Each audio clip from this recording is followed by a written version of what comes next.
Hello, everybody, and welcome to the Bulletproof Marketer. I am your host, Christopher Tompkins, coming to you for another week in our new season where we're talking about a lot of the hot topics that have been floating around. As you know from listening to me as the CEO of the Go Agency, and also I do lots of consulting work, I speak to lots of different companies and I hear lots of different things going on. So, what I've been trying to do with these episodes in this season to kick off the new year of 2026 is to focus on some of the concerns that I've heard from clients, potential clients, partners, friends, peers, and everybody in between.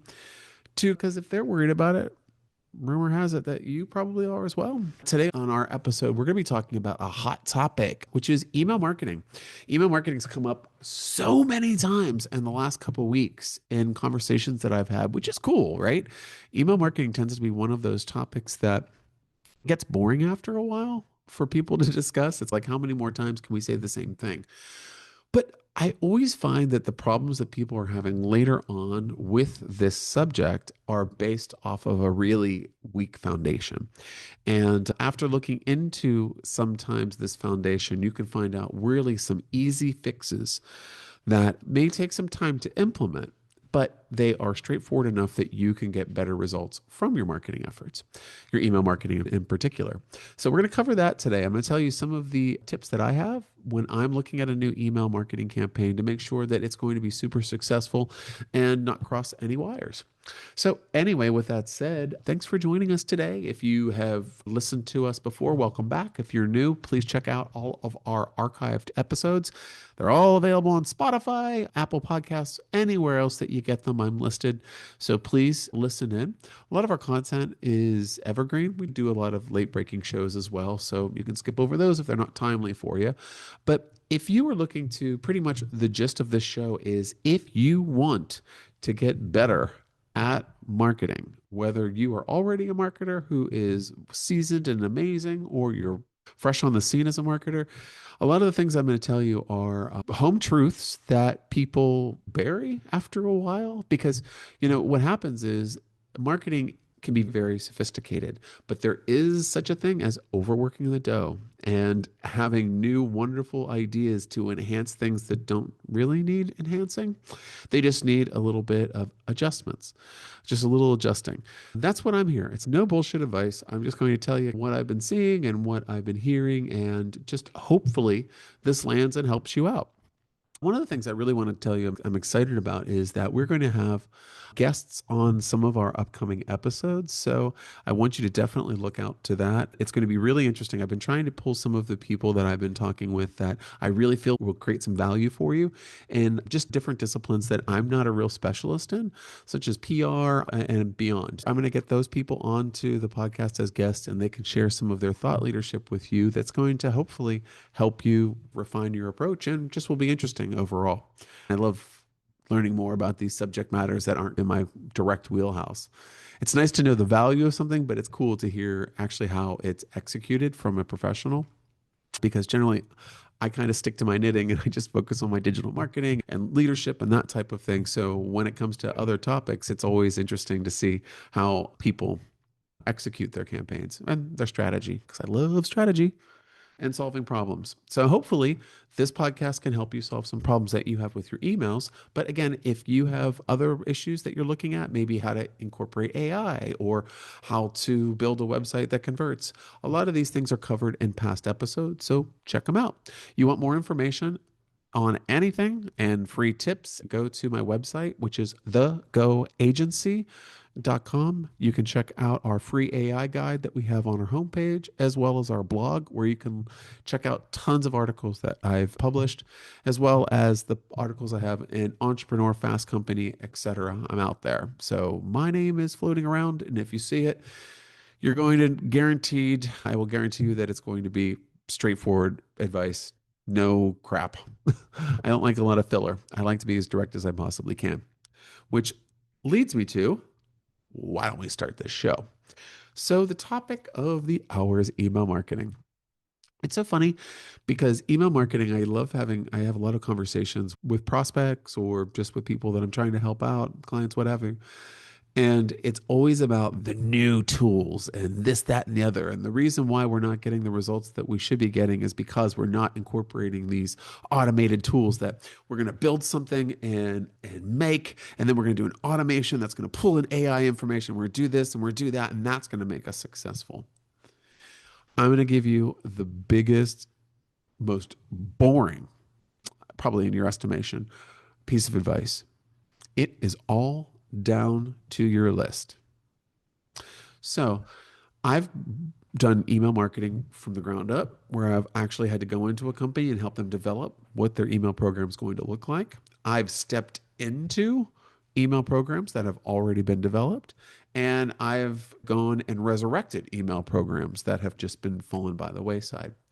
And in every single one of those instances, I have the same exact issue, which is the audience. So if you are new to email marketing and you are going to start it up, one of the main things that you don't want to do if you're starting out is taking everybody in the universe that you have email addresses for and put into one kind of glommed, big glob market and then just send to them your message. That is a bad idea depending on what your message is. Now, if you're building an email marketing campaign is based off of a consistent schedule. So you want to have people to understand what the cadence is going to be that they're going to be receiving these emails, especially if they're going to be ones where it's just going to be thought leadership, good information. You want to set the precedent as to what they will be getting. Now, if you're doing cold emails, that's not what I'm talking about on this episode. Okay. So if you were thinking, okay, Chris is going to tell me all the ways I could just buy lists and just hammer out cold emails, that is much, much more complicated than what I'm talking about here. But this, what I'm talking about, I feel is more important because these people already know who you are. Those cold lists that you're going to get, warm up and turn and burn them. Turning and burning is part of a list purchase and a cold email campaign. That's the truth. But if you have earned emails based off of earned from relationship, earned from opt-in, or earned from a webinar list that you had, or a conference list that you've gotten, those are gold. So what I want to do is I really want to focus in on that and figure out how we can actually create the correct segments that we can actually send to. So let's talk about where people generally would start if they're coming in to look at an email list. Everyone likes to have a larger number because that would indicate that, oh, yeah, I'm going to be much more successful because I'm going to have many more opportunities to engage these people and get them to communicate with me or whatever your CTA really is. Now, everybody is going to have a different motivational factor that is going to trigger them to take the action that you want. So if you're looking at your universe of contacts, it could be old clients, current clients, maybe prospects, maybe prospects that are in the pipeline or they were in the pipeline a year ago and now they're gone, or maybe there's just an event list. See, these are all different categories. If you are going to be going in and creating or recreating or cleaning up an email marketing program, you need to understand the categories that you are currently working with and what categories that you want to grow towards. Now, I say categories. This can be tags, this can be lists, this can be a lot of different things depending on how you choose to organize your emails. I like to have tags on every single person that's in my list with anything specific that's like really specific. For example, if they're a client in my list and they're on for a website, then I would mark them as a website as the service that we've offered. Because maybe in the future I'll have a website upgrade package or a refresh package that I might want to send out to those individuals. Or maybe they are a prospect, but they told me no. Then what would I do? Do I change the tag from active to inactive in terms of prospects? Or do I take them out of that list and move them to the inactive prospect list? Again, choose your own adventure. Whatever is going to make the most sense for you to scale your program or whatever your goals are. So if your goal is to scale, You want to make sure that your lists and your tags are just hyper relevant. So they create more hyper relevant targeting for you. So that's just super duper important. And I don't want to overwork that. But what I want to go back into is who are these people and are the right people in the right spot? So one of the hardest things, and I've done this for a company before, and it was really successful, but it was just challenging. And I'll just share this experience with you without giving too much away. They didn't have an email marketing program at all. So what we wanted to do was build them up a good solid database. So where I wanted to focus on first were people that they were dealing with and selling to. So I said, okay, where can I find the prospects, or where is your prospect graveyard? You know what I mean? Because that's where I'd like to start.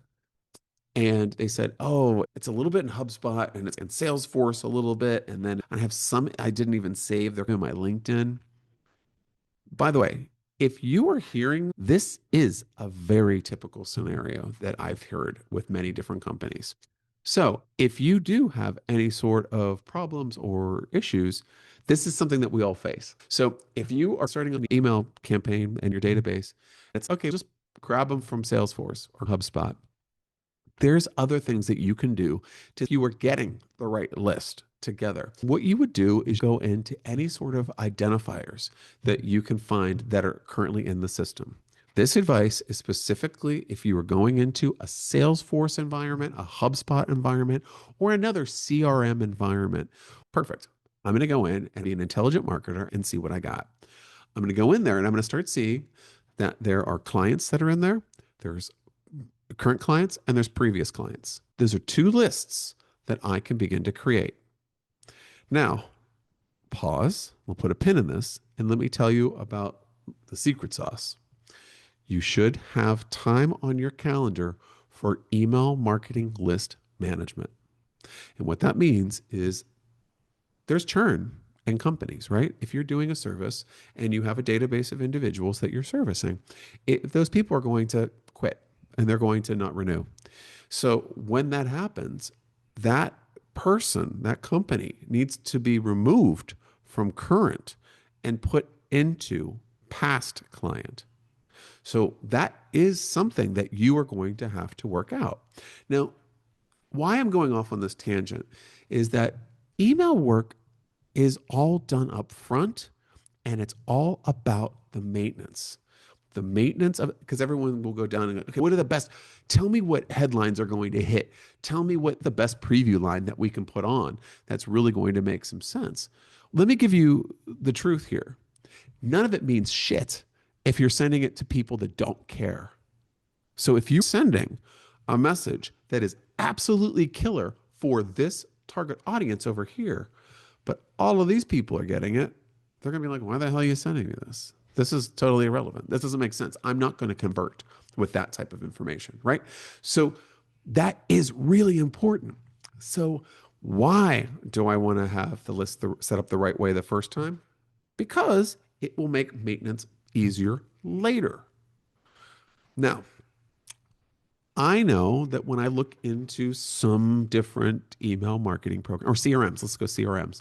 If I'm looking through CRMs and I'm looking at the different kind of categories for who this person is and what company they are and whatever is associated with them, I can see the history. Now that's lucky because there are a lot of companies that have CRMs that have salespeople that don't update their CRMs. That's going to be another pitfall for you. Because if you go in there and you take everything as the state of affairs as being absolutely perfect, you're kidding yourself. So, another hot tip is if someone tells you that everything is perfect and approved, always go in and do a second look. Because with that said, you want to make sure that if a current prospect moved into a current client position and then you're sending them the past prospect messaging, it doesn't jive, right? Because they've already been onboarded and brought into your family and your family's servicing them and then you're treating them like a stranger. So it doesn't make sense, right? When you get these lists together, you should have subject matter experts that would understand who these people are, or someone who's in the sales team or another marketing person that's worked with you before that can go through and help you out identify those individuals. Now, this is important because now when someone asks me, what is the best headline? to send to past prospects that were interested in service. Got you covered. But if you're like, I need to really grab the people's attention. Who the hell are these people? What category are they in? What's the CTA call to action when they actually respond to? So, see how this kind of creates shards from the glass that you're looking through? So, I don't want to see a foggy or a murky piece of glass. I want it to be as crystal clear as possible because there is going to be error involved in marketing. There's always a bit of error. 5 to 10%, usually, depending on if it's a larger list or so, which isn't super terrible, but it's all down to the management of the information. So, going back to that CRM, you're looking through, you saw clients, past clients, great. Then you can see the people that are in the pipeline. Cool. Current pipeline. Put the date on it, whatever you need to do to identify it. Then these are lost prospects. Cool. I got a lost prospect one. And then you're gonna have a misc. Misc, what the hell? I hate because I don't know who the hell I'm talking to. Generally, as a rule, what MISC ends up being, if you are a time poor marketer, is they are general announcement. So if you send out a newsletter, get your newsletter. But what lives in MISC? Those event people that you went to a conference, your C-suite went to a conference 2 years ago, and they spent $1,000 or $10,000 to do whatever activity there, and then as a bonus got that list. So that list was an investment. But what happens is that list is just pushed over to the marketing team, maybe when the marketing team wasn't fully paying attention or not with enough information. And then it's just dumped into the database and just, hey, just send them that, put this into our newsletter database. You don't want to do that as a marketer. And here's why. It's always better to be super hyper relevant to the people that you're trying to communicate with. You don't want to be too general because you're not going to grab their attention. I could say something really eye catching to get somebody to open an email if they are not responding to me and ignoring me. But if they're already listening to me and I use the same thing, they're like, what the hell are you doing that for? That's weird. That's off brand because it doesn't seem authentic. Because every list has a different approach.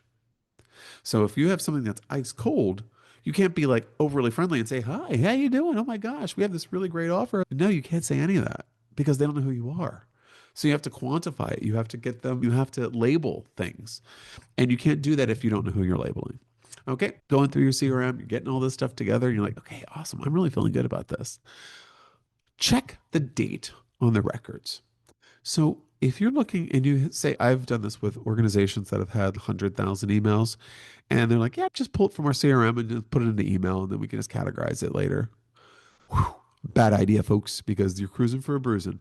You send out that first email blast, and everyone's going to be lit up with something. Will it be positive? Will it be negative? Will it be neutral? We'll see. Because who's in there? You don't know. So you have to be very careful with that. So I'm always very careful. Also, if you are starting a new email initiative, meaning that you do not have an email service that you use, an email marketing service like a Klaviyo, SendGrid, something like that. Those are all Active Campaign's another one. You guys are probably really familiar with MailChimp, Constant Contact. Any of those are an email marketing campaign program. So if you don't have one of those and you're going to start one of those, you have to understand that any time that you scrape up a whole bunch of garbage and then you send a message to all those people, it's irrelevant. They've never heard of you. That's information that's been scraped from the internet or whatever. You don't know where the hell it comes from. You're going to get spam complaints. You're going to get bounces. You're going to get undeliverables. And those are negatives. Those are strikes. No, oh my gosh, I got one spam. I got one undeliverable. I got one bounce. I'm out. No, it stacks.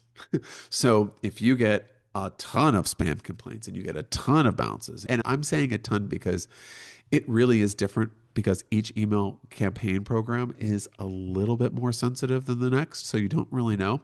You can see and you can talk to the reps for them to help explain it to you.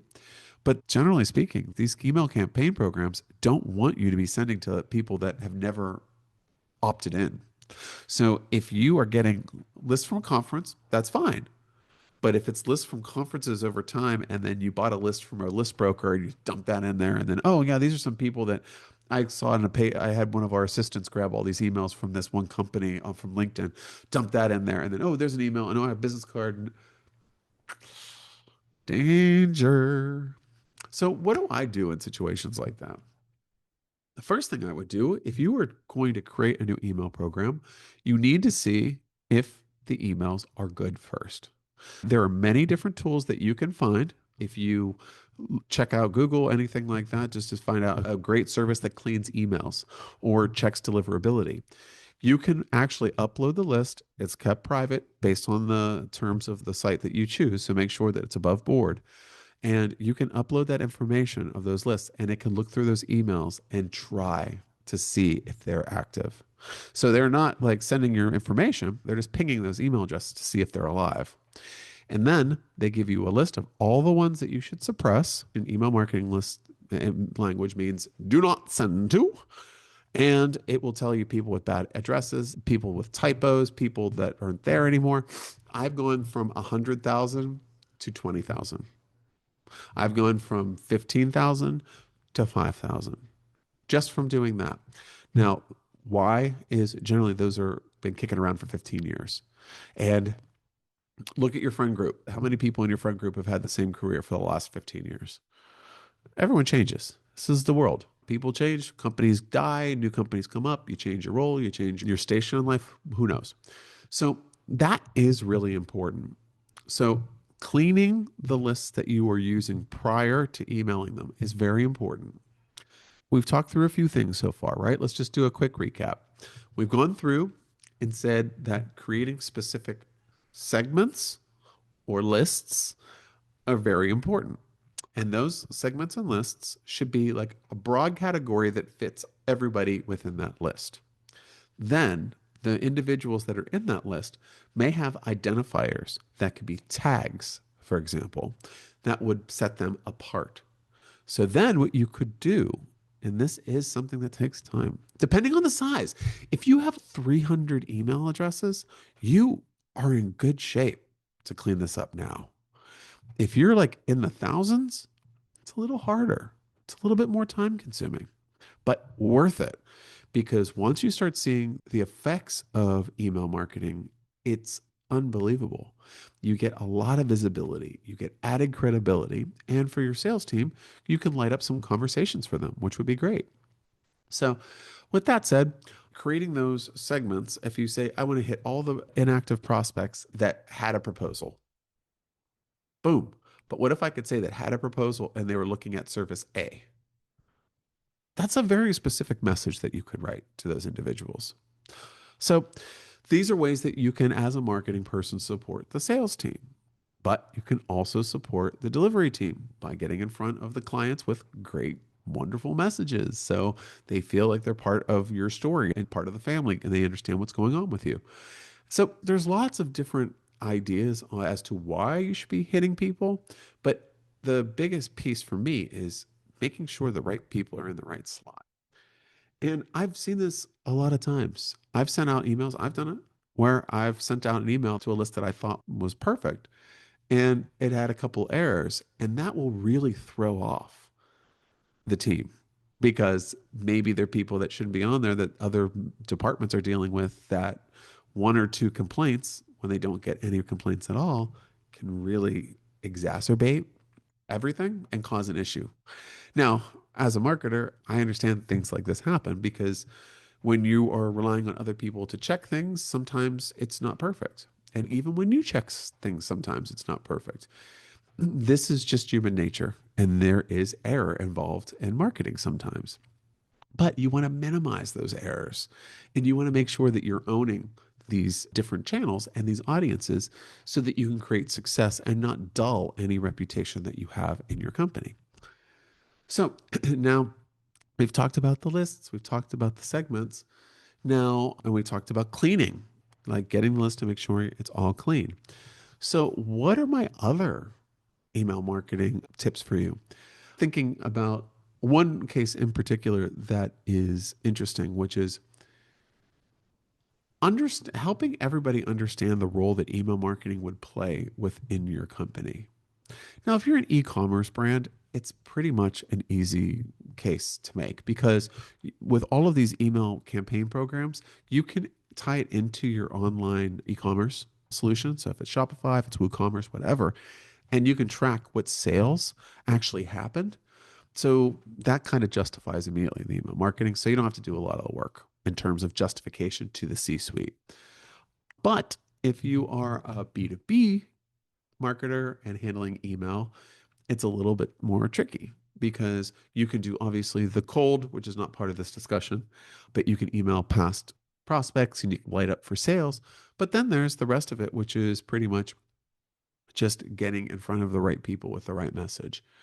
Now, I understand in those cases, sometimes the C suite don't really feel like it's worth it. They don't really feel that they're like, oh, our audience doesn't really like email. What the hell does that mean, by the way? I'm just really curious. The people that work with us are not interested in email. How do we justify these types of comments? Usually, what it means to me is that you don't like a lot of emails because you are on the C suite and I'm on a C suite. And guess what? I get a shit ton of emails every single day. Would I like to get less? Yes. Does that mean that you should market to me now? It means that there are emails that I open that are ice cold, that know exactly who I am, make me feel seen, and I read them and open them. Same thing that you guys can do. So it's understanding that people have different ways that they communicate. And this is my C suite understanding the value of email conversation, how to pitch it up. If you are not a member there, or even if you are a member there, you're still going to have to pitch it if your CEO or president does not believe in email marketing. The thing is that I have already gone through and created these perfect audiences that I can hit with very specific messages that will share thought leadership. And it will do nothing but get in front of them with great information that they can engage with. And this is B2B that I'm talking about, not e-commerce. E-commerce is similar but different. It has a few differences there. But with the B2B market, it's getting in front with great information that's going to help them. Like everybody likes a good newsletter that has information that's relevant to them, right? So if you were able to do something that was very hyper relevant and highly targeted, boom, you got it. And what does that do? That puts your brand in front of X amount of people on X basis. So if you have 5,000 people in your database and you're emailing them once a month, that means you got 5,000 touch points just to get branding, visibility, credibility, and thought leadership out there in front of people.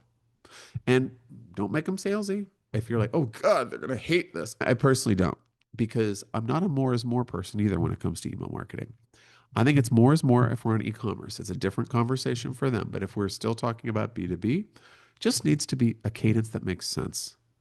So if your business moves slowly, then a slower cadence.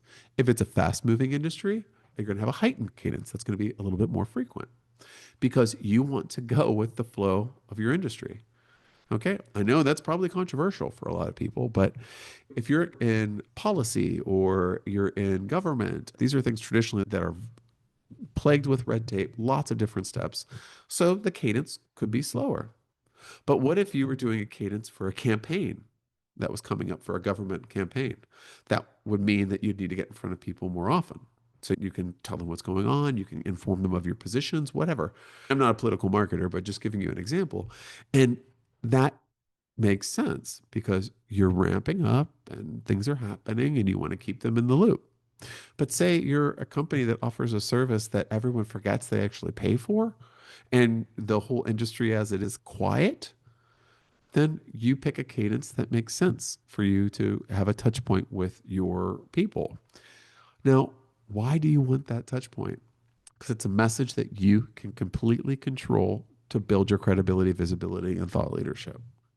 And it's a branding opportunity. So they see your brand. So it's not like you've been forgotten. Or, hey, I just pay every month. I haven't even heard from you. I get your email reports. It's really great to see you almost in a way, right? This is where I feel consistent emails are worthwhile. I do feel like organizations should be putting out maybe once a month for starters, just to break the ice and get things moving. But if something's happened and it's urgent and you want to get it out, Wouldn't it be cool if you could go look at your lists and see who would be the most relevant audiences for that message and then send them something ad hoc that's just to them? Why does it have to be like this whole huge production of this one email and I'm going to get it okayed by 75 different people and it has 25 different parts in it? And then you have a really killer piece of news that's better than that whole email. It's more important than all of that, but you have to put it in with all the rest of that stuff. And then you delay it for another month or two because you have all the emails built. That's not great. So you want to have that ad hoc flexibility. So you see, I'm talking about some different things here, but they're all going back to getting the audiences set up properly at first. So if I was going out and I had a special announcement, say the announcement was that anybody that had service X needed to install Y and Z in order to be perfectly updated and they had to do it manually. If that's the case, I want to be able to pull up my list of exactly those people and send it to them. But if my list is general to all these people in the universe, how would I do that? I would have to go about it in a different way. So what this would do, would this would give you a layer of support that you could offer to your clients or whoever would be getting that message. And then your team could also call them. It's just a way of covering it because I've said this in many of my past episodes. People consume information differently. Some people like videos. Some people like emails. Some people like LinkedIn messages. Some people like phone calls. Some, not me. Don't call me. I hate phone calls. But do you see what I mean? Everyone has something different. Like I know a friend, if I call them, they'll pick right up and we'll have a full conversation. But if I text them, they will never get back to me in a million years. So these are just things that are just important to think about. Email does have a really great solid spot. But if you're still getting resistance, the thing is, you got to show everybody, look, these are like sitting ducks and audiences that I can send any specific message to whenever I want. And that's really specific. So why would I not want to execute on this to get the word out about how great we are and how much we love our clients and how good the work is that we're doing? Or tell everybody about this exciting announcement. We're excited about this. We worked really hard to be the top 10 Inc. place to work or whatever your accolade would be. If you just put someone into your C suite that's going to be a very influential or visionary leader, anybody that's doing business with you could really benefit from a personal communication about that, right? That would make everyone feel like, wow, they're really up in their game, especially if you have different people that you're working with. It's really good for them to see your big announcement rather than having to wait for it. So if you're dealing with a lot of people, it's a really great way for you to email people that are going to really pick up that message and maybe even say congratulations. So I know I'm getting off subject, but it just frustrates me because it's a really great thing and everyone feels that it's an email blast. So let's do another thing. Let's kill that vernacular. Do not use that term. You know what an email blast is? I always, okay, this is something that will help you remember it. An email blast is like when those people that are trying to steal Amazon packages at people's doors and they get to their car and then it blows up and it's all like pink dust that goes all over them. That's an email blast. An email campaign is a targeted campaign to a specific audience with a specific message based around a conversion point that you will measure. Okay? That's what an email campaign is. Getting a salesy message and just shooting it out to whoever's email address that you have is not going to convert. Maybe you might get one or two people, but the rest of the people are just like unsubscribe, block, done, later. I don't want this shit. Doesn't make any sense. So think about that. If you're doing an email campaign, you have to treat it like a campaign. You have to make sure that the message fits the audience. And then you got the message in the audience. Okay, does this fit? No. How about this one? Nope. Ah, perfect. Now, how can I refine that so it's hyper relevant so I can increase my opens? Okay, what would they click on this audience? And then you can get deeper into the actual execution, which pays off in the results. So when you are talking about email marketing at all to any of your team, always make sure that you're talking about campaigns and you're talking about deliverables and you're talking about the purpose and you're talking about the outcome, but never forget the audience. Because if everybody understands that you're really doing marketing at this level of segmentation, they might have ideas on, oh my gosh, we just talked to this one client that was talking about this. It'd be really good to a good piece of content for this segment or the one thing that you were talking about in our marketing and sales meeting. Right? Does it happen all the time? No. I wish everyone would be thinking like that, but everyone has different jobs and different roles in different departments. It doesn't roll like that. It's a little bit different. So you want to make sure that you are letting people know how things are organized. Because if they don't understand marketing, they are going to think it's that exploding Amazon package. It's just going to be blowing up. Just everyone gets it. And hopefully someone is interested in it. So you can never do anything really relevant. And then what happens is if they think about it like that, all of your messaging gets watered down and more general. And there is nothing worse than digital content that is general. Oh my God. I hate general content. And nowadays, everyone is a snowflake, a special snowflake, and needs to be treated as such. So you got to do it. There's all the tools there that we can use to segment things. I understand as a marketer the pain and the struggle, and how many of you are listening to this and saying, ah, they didn't think about there's caveats to all of this, right? It's the truth. That's how all marketing is. And email marketing is especially tricky because you're dealing with personal information. It's different. These are access points to individuals that will help create decisions. So if that is the case, you need to handle it like gold. You need to make sure that you are really getting the right information to the right people. All right. So if you are planning your marketing roadmap for 2026, if you are looking to create an email marketing campaign, I would suggest that you book enough time to look through that data and find people at your organization that know where the bodies are buried and enlist them to check your lists. Those people are going to be great allies and a good second pair of eyes. What they'll also tell you is stories that you didn't know. And these stories,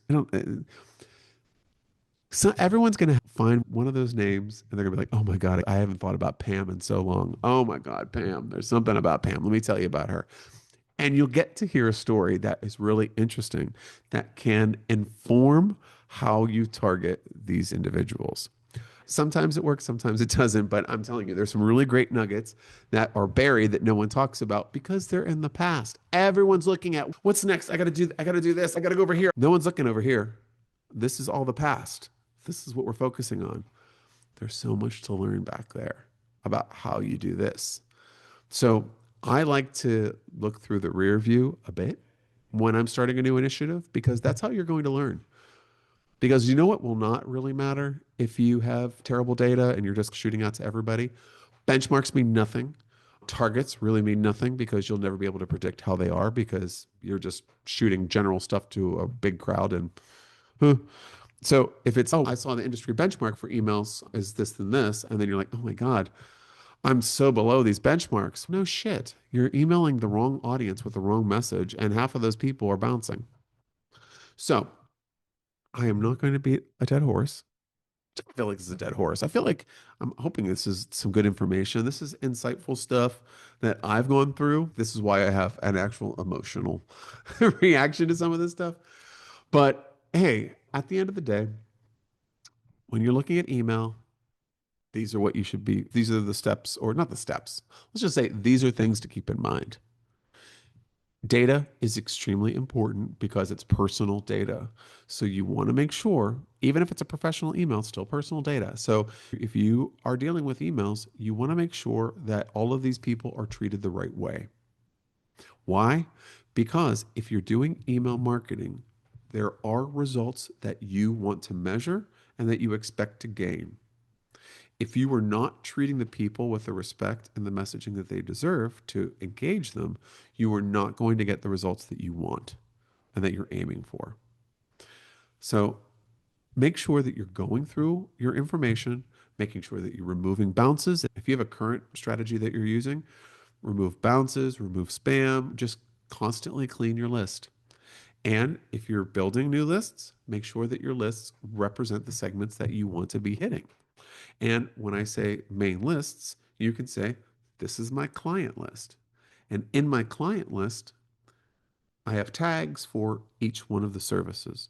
So then I could create a list based off of the list segment, which is clients, and then the sub segment, which would be the tag for service A. So you want to make sure that you are working on that.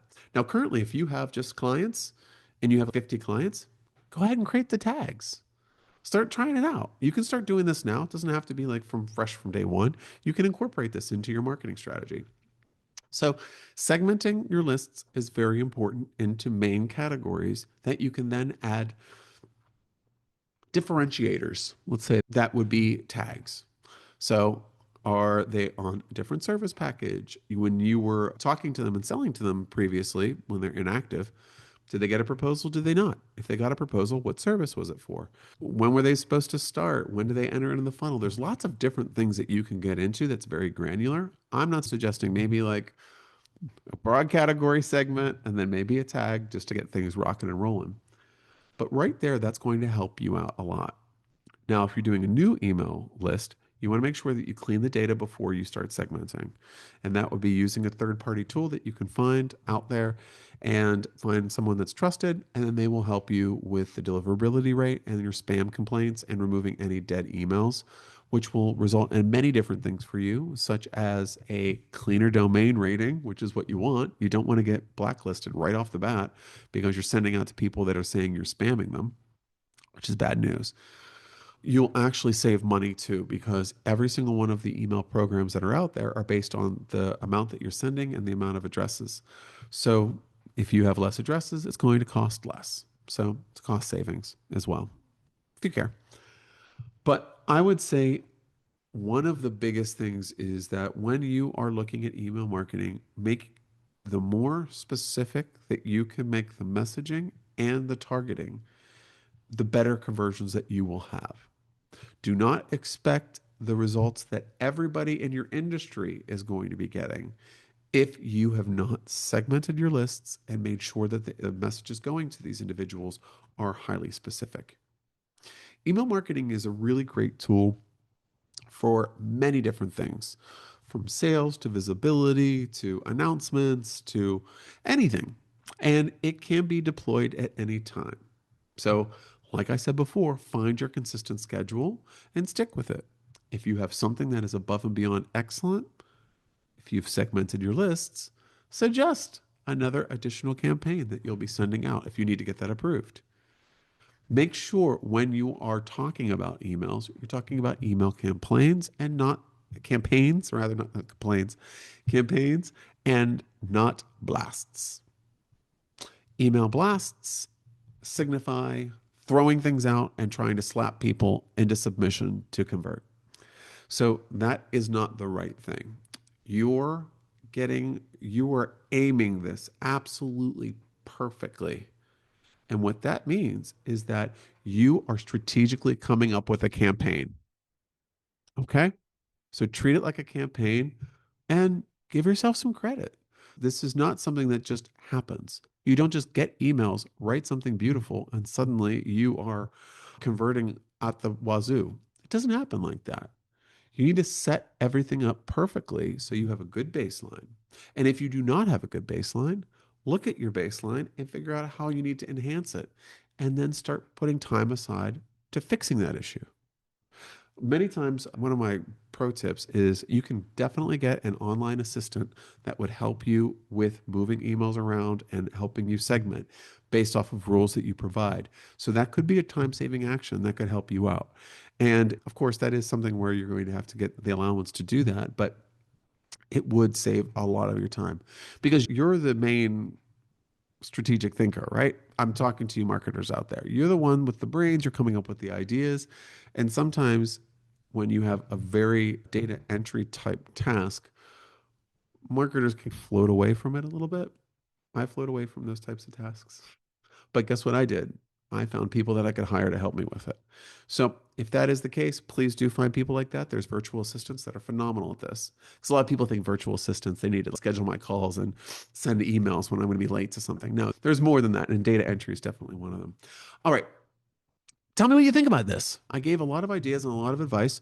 Some of it may be relevant to you, maybe none of it's relevant to you, but I would love to hear what you think. So please feel free. In the notes, I have my LinkedIn profile. Connect with me. Please do. Go ahead, click the link. And if you do want to connect with me, just say that you found me through the show or whatever, so I know where you came from. And then ask me any questions that you want.